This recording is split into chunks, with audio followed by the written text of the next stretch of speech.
High কমোডটা দেখতে পাচ্ছেন ডান সাইডে এবং লো কমোডটা কিন্তু বাম সাইডে। হাই কমোডটা আমরা সবসময় ডান সাইডে রাখি, সেটার কারণ হচ্ছে এখানে প্রত্যেকটাতে কিন্তু পানির প্রেশার কিন্তু খুবই ভালো দেখতে পাচ্ছেন। সারেও দেখাইছি আপনাদেরকে, তো ট্যাপেও দেখেন পানির প্রেশার কিন্তু খুবই ভালো। তো এই পানির প্রেশার কিন্তু মূলত বেশি হওয়ার কারণ হচ্ছে এইখানে আমরা যে ট্যাঙ্কিটা সেট আপ দিয়েছি। আপনারা অনেকেই একটা পারফেক্ট বাথরুমের সাইজ জানতে চান, বিশেষ করে যেটার ভিতরে হাই কমোড, লো কমোড, গিজারের লাইন, বেসিনের লাইন, মানে যাবতীয় যা কিছু দরকার একটা বাথরুমের ভিতরে আপনারা আসলে পেতে চান। তো তেমনই একটা বাথরুম আজকে আপনাদেরকে দেখাবো। এবং এই কর্নারের দিকে দেখতে পাচ্ছেন আমরা বড় সড়ো একটা বেসিং সেট আপ দিয়েছি। তো এই বাথরুমের একদম ডিটেলসে আপনাদেরকে জানানোর চেষ্টা করব যে এটার আয়তন কেমন আছে এবং আমরা কোন জিনিসের জন্য কতটুকু জায়গা রেখেছি বা মেজারমেন্ট দিয়েছি সেগুলো কিন্তু জানাবো, অবশ্যই সাথেই থাকবে। সর্বপ্রথম আপনার এই বাথরুমের আয়তনটা আপনাদেরকে একটু জানিয়ে দিই। আর এখানে বাথরুমটা একটু দেখে আপনাদের অনেক বড় সড়ো মনে হতে পারে। তো বাথরুমটা আসলে বড় হলে কিন্তু তার ভেতরে সব কিছু দেওয়া সম্ভব হয়। তো বাথরুমের এখানে যে দৈর্ঘ্য পুরো 9 ফিট, আর এটার যে প্রস্থ 6 ফিট, 9 ফিট বাই 6 ফিট দৈর্ঘ্য প্রস্থ। এবং এটার যে উচ্চতা, এটার উচ্চতা আছে গোসলের সাইড থেকে 6.5 ফিট। আর আমরা এখানে যে চেম্বারটা করছিলাম, চেম্বারের উচ্চতা আছে হচ্ছে 5 ইঞ্চি। আর চেম্বারের উপর থেকে বা আপনার প্যানের উপর থেকে ছাদের যে উচ্চতা সেটা আছে হচ্ছে 6 ফিট 3 ইঞ্চি। তো এই হচ্ছে মোটামুটি এটার উচ্চতা বা আয়তন। তো এখানে আমরা চেম্বার করছিলাম 37 ইঞ্চি 70 ইঞ্চি, 37 ইঞ্চি বাই 70 ইঞ্চি আসলে চেম্বার করা হয়েছিল। আর এই জায়গাতে আমরা যে মেজারমেন্ট রাখছিলাম, আমাদের হাই কমোডের যে পাইপ পেছন থেকে জায়গা রাখা হয়েছিল হচ্ছে টাইলসের আগে হচ্ছে 10 ইঞ্চি, বর্তমানে আছে হচ্ছে 8.5 ইঞ্চি। আর আমাদের এই হাই কমোডের এবং লো কমোডের মাঝে যে পাইপ আমরা দিয়েছিলাম, এক পাইপ থেকে আরেক পাইপের দূরত্ব ছিল সেটা হচ্ছে 32 ইঞ্চি। গ্যাপটা আছে হচ্ছে 17 ইঞ্চি হাই কমোড এবং লো কমোডের মাঝে। আর হাই কমোডের ডান সাইডে যে গ্যাপ সেটা হচ্ছে পুরো 1 ফিট।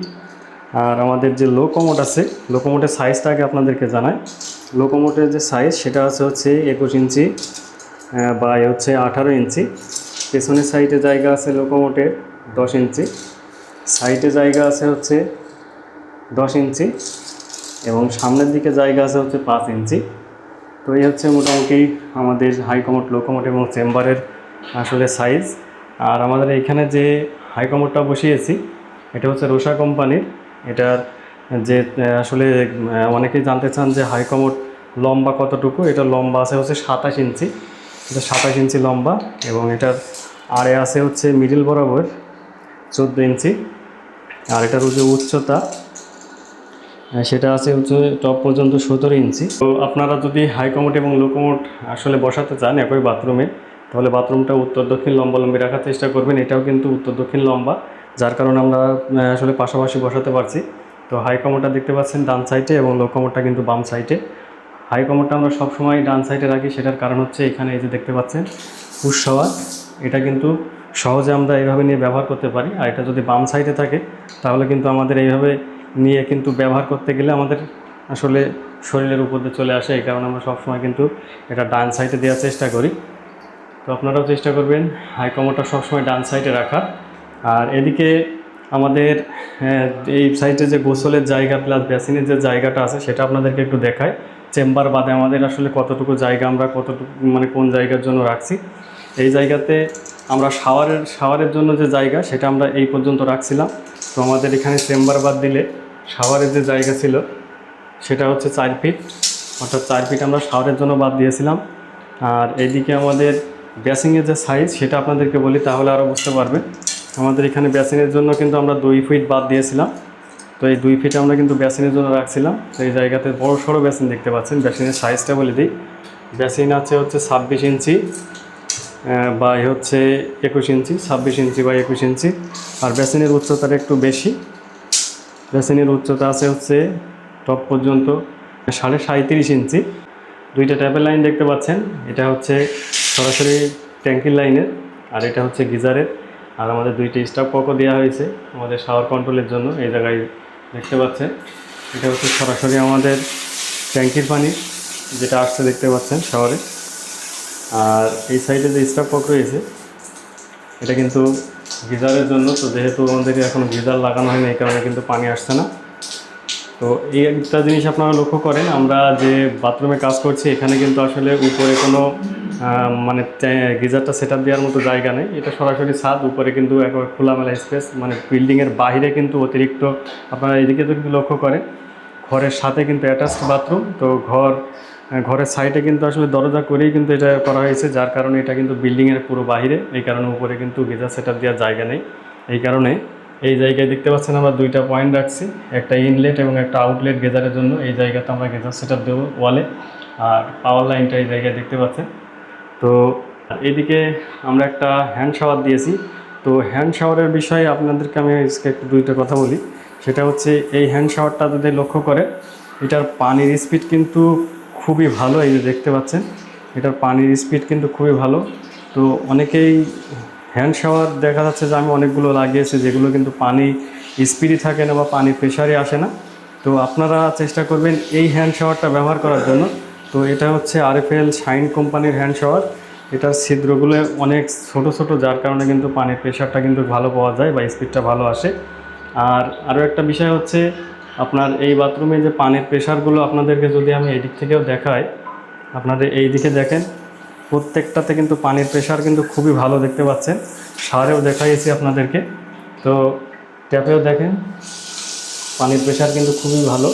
তো এই পানির প্রেশার কিন্তু মূলত বেশি হওয়ার কারণ হচ্ছে এইখানে আমরা যে ট্যাঙ্কিটা সেট আপ দিয়েছি, মূলত ট্যাঙ্কি সেট আপের উপরেও কিন্তু অনেকটা নির্ভর করে। আমরা ট্যাঙ্কিটা আপনারা দেখতে পাচ্ছেন যে 3 ফিট উঁচু করে কিন্তু আপনার আলাদাভাবে সেট আপ দিয়েছি।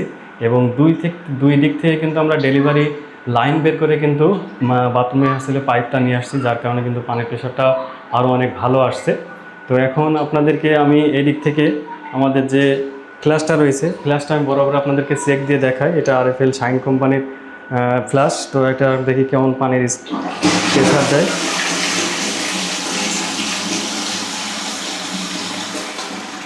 তো এইদিকে আমাদের যে হাই কমোডটা রয়েছে, তো এটা কিন্তু সাধারণ একটা হাই কমোড।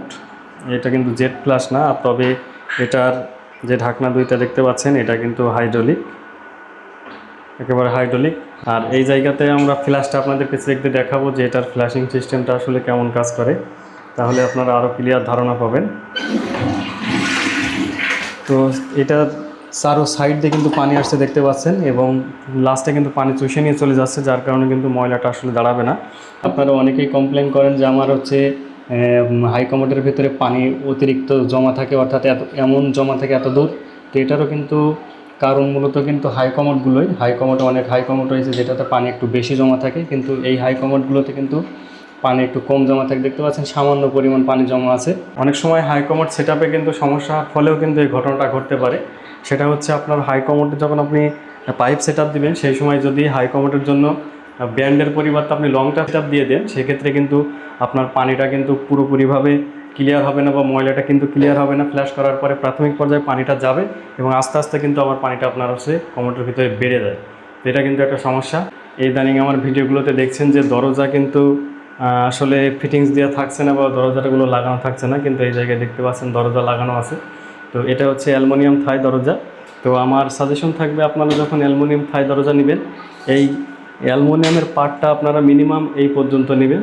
তাহলে যেটা হবে দেখেন, আমি যদি এখানে যেতে যাই বা ঢুকতে বেরোতে কিন্তু এতে কিন্তু আঘাত লাগার একটা সম্ভাবনা থাকে। যখন এই পর্যন্ত থাকে তখন কিন্তু আঘাত লাগার সম্ভাবনাটা কম থাকে। তো এখন এই জায়গাতে যদি কোনো কারণে আঘাত লাগে ঢুকতে কিংবা বেরোতে, তাহলে কিন্তু এই গ্লাসটা ভেঙে গেলে যদি গায়ে পড়ে তাহলে তো দুর্ঘটনা ঘটবেই, এবং দ্বিতীয়ত দরজা কিন্তু ভেঙে গেলে কিন্তু এটা আবার নতুন করে গ্লাস দিয়ে আপনার পুনরায় ঠিক করা লাগবে।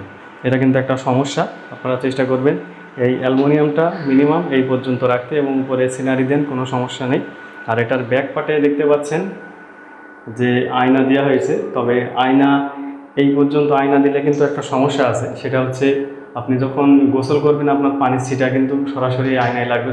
যদি আপনি এই পর্যন্ত রাখেন তাহলে কিন্তু এত দূরে কিন্তু পানি আসে না বা এত উচ্চতায় পানি যায় না। আপনার এই পর্যন্ত কিন্তু এই আপনার শীট, অ্যালুমিনিয়াম শীট যদি এই পর্যন্ত দেওয়া হয়, সেক্ষেত্রে কিন্তু পানির ছিটাটা আপনারা গ্লাসে লাগে না বা আয়নাতে লাগে না এবং আয়নাটা নষ্ট হয় না।